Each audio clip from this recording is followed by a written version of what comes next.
안녕하십니까. 따뜻한 집입니다.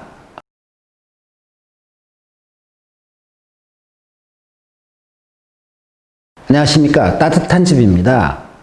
오늘은 제가 샤시 교체를 하면서 옵션이 아닌 필수가 되어버린 방충망에 대해서 좀 설명을 드릴까 그래요. 근데 방충망이 요즘 종류가 굉장히 많아요.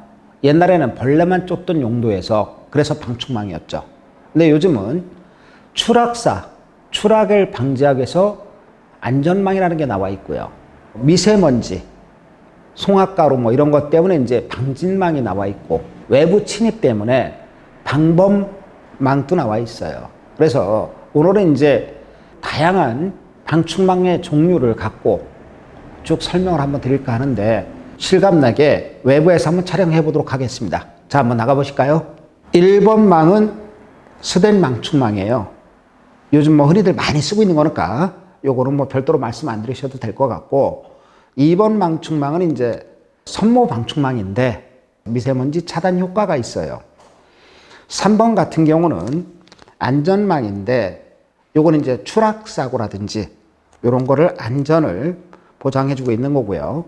4번 같은 경우는 이제 프리미엄 방충망이라고 그래갖고 추락 방지, 벌레 침입 방지를 하고 있고요.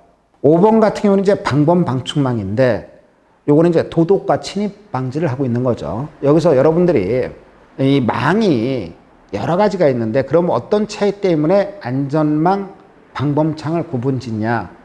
안전망은 0.4T 미만이에요. 이게 0.4T라는 건 뭐냐? 스덴의 두께를 말하는 겁니다. 가로 질러간 촘촘히 돼 있는 그 스덴의 두께를 말하는 거고, 이제 안전망이나 방충망에 메시라는 걸 이야기를 해요. 가로 세로 1인치에 몇 가닥이 들어가 있는가를 따져서 메시라고 그러는데, 메시는 제품마다 조금씩 차이는 있어요. 뭐 16메시가 돼 있는 것도 있고 20메시가 돼 있는 것도 있고, 쉽게 말하면 방충망, 그 조그만 구멍의 크기로 보시면 돼요. 근데 요거는 여러분들한테 뭐 상세히 설명해도 방충망 이렇게 육안으로 봐서는 사실 몇 메시인지 이런 거 참 비교가 잘 안 됩니다. 그러면은 가로질러간 스덴의 두께는 알고 계실 필요가 있겠죠. 두께는 0.4T, 0.7T를 주로 많이 써요. 0.4T 미만은 주로 이제 안전에 관했을 때 안전망 위주로 많이 쓰고 있고요. 0.7T가 넘어야만 방범망으로 들어갈 수가 있다는 것만 말씀드릴게요. 지금 이렇게 놓고 보시면, 벽에다 기대놓고 보면 하얀색도 있고 약간 흐린 색도 있고 검은색도 있고 색이 각양각색이죠. 근데 요거를 실내에서 밖을 볼 때 과연 어떻게 보이는가, 그걸 한번 테스트 해 보겠습니다. 그래서 뒤에 나무를 배경으로 각 제품마다 한번 보여드릴까 그래요. 자, 1번 타자 스덴 걸 한번 보겠습니다. 보시니 어떻습니까? 좀 밖에 그래도 훤하게 보이죠? 자, 2번 타자 선모 방충망입니다. 이건 좀 시야가 좀 안 좋네요. 잘 안 보이네요. 그 안에 선모가 들어서 그런지 시야 쪽은 좀 아닙니다. 요거는 제가 볼 때는 1층 같은데 또는 외부에서 안이 훤히 보이는 집에 해놓으면 괜찮을 것 같아요. 3번 이 안전망 같은 경우는 약간 검은색을 띠긴 하지만 투과율은 좋네요. 밖이 훤히 잘 보이네요. 4번 같은 경우 프리미엄 방충망인데 조금 아까 거보다는 덜 보이죠. 이게 왜 그러냐? 좀 촘촘해져서 그래요, 간격이. 5번 방충망, 요거는 이제 프리미엄 방충망인데 외부가 그래도 잘 보이는 편이네요. 방충망의 투과율, 외부가 얼마나 잘 보이는가, 또는 외부에서 내부가 얼마나 잘 보이는가를 한번 테스트 해봤습니다. 그럼 이제 매장에 전시되어 있는 방충망의 잠금 장치도 알아볼 필요가 있겠죠. 자, 그래서 잠금 장치에 대해서 한번 설명을 드릴까 그래요. 자, 요거는 여러분들 가정에 가장 많이 설치되어 있는 스덴 방충망이에요. 요거는 이제 별도의 잠금 장치가 없습니다. 이렇게 그냥 열고 닫게끔 되어 있는 제품이죠. 이 제품 같은 경우도 손모 방충망인데 이것도 지금 잠금 장치는 별도로 없습니다. 왜? 안전이나 방범을 중시하는 게 아니고 미세먼지를 중시한 거기 때문에 그냥 이렇게 열고 닫히게 돼 있어요.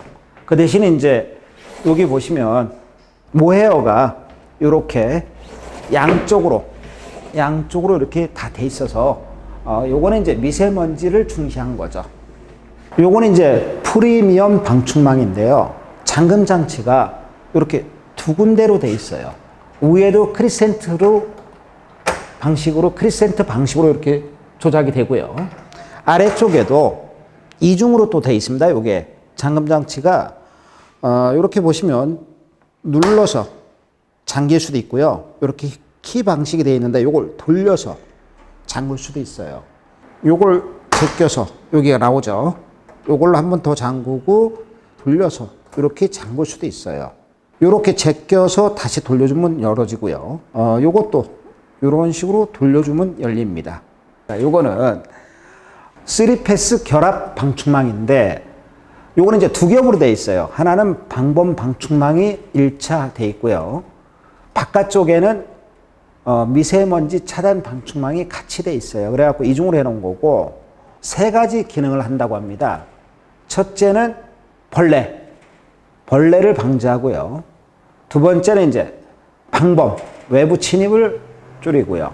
세 번째는 빗물까지 좀 차단을 해준다고 그래요. 약 한 70% 차단을 한다는데, 그러니까 망이 요거는 이제 굉장히 두꺼워요, 재질이. 그래서 이게 뭐 사람이 와서 아무리 와서 3명 갖고 실험하는 동영상이 있더라고요. 여기 떨어져도 안 빠진다, 칼로도 안 잘린다, 자랑을 많이 하시더라고요. 자, 그러면 오늘은 이 방충망에 대해서 기능에 따라서 여러 가지 방충망이 있다는 걸 설명을 드렸어요. 근데 우리 집에 방충망을 해놨는데도 벌레가 자꾸 들어온다. 왜 그럴까요? 방충망을 잘못 설치한 걸까요? 아닙니다. 사실은 단돈 1,000원짜리 하나 갖고 해결할 수 있는 방법이 있어서 그걸 알려드릴까 합니다. 모든 샤시에는 이렇게 물구멍이 있습니다. 이 물구멍은 뭐냐? 비가 오거나 그러면 이 샤시에 물이 고이잖아요. 그걸 밖으로 배출을 하는 거죠. 근데 이 구멍으로 날파리가 들어와요. 샤시를 아무리 잘해도 이 구멍을 타고 넘어와 갖고 조그만 날파리 같은 건 다 들어오게 돼 있습니다. 그래서 방충망 시공을 잘못한 게 아니고 우리 집 방충망을 잘 해놨어도 날파리가 들어올 때는 요거를 이렇게 하나씩 붙여주시면 돼요. 이렇게 붙여놓으면 날파리 침입이 안 되죠. 제가 이제 물구멍에 요 데일밴드처럼 생긴 물구멍 방충망이라는 걸 붙이는 걸 보여드렸어요. 요거 얼마 안 합니다. 요거 열매 들어가 있는데 많이 팔아요. 1,000원이면 됩니다. 그러니까 방충망을 시공을 잘 해줬어도 이런 미세한 물구멍에서 날파리 같은 게 들어올 수가 있으니까 요거 제가 꿀팁으로 일러드리는 거예요. 그 업자 잘못한 게 아니고 시공 잘 해놓은 건데 요런 조그만 아까 물구멍 틈새로 날벌레 같은 거 들어올 수가 있으니까 요거 하나 구매하셔갖고 집집마다 시공하면 간단합니다. 어떤 방충망이 제가 좋다 나쁘다 설명을 안 드렸습니다. 왜 그러냐? 방충망은 기능에 따라서 역할을 하는 거기 때문에 자기 집의 용도나 기능에 맞춰서 선택을 하면 되기 때문에 이게 좋다 나쁘다를 설명 안 드린 거고요. 저희들도 6개 제품을 지금 전시해 놓고 있는데 그거는 선택 사항입니다. 그래서 여러분들이 선택하시면 그 용도에 맞게끔 설치해 드리는 거고요. 자, 오늘은 제가 방충망에 대해서 쭉 설명을 드렸는데 다음에는 좀 더 유익한 정보를 갖고 와서 여러분들한테 알려드리도록 하겠습니다. 감사합니다.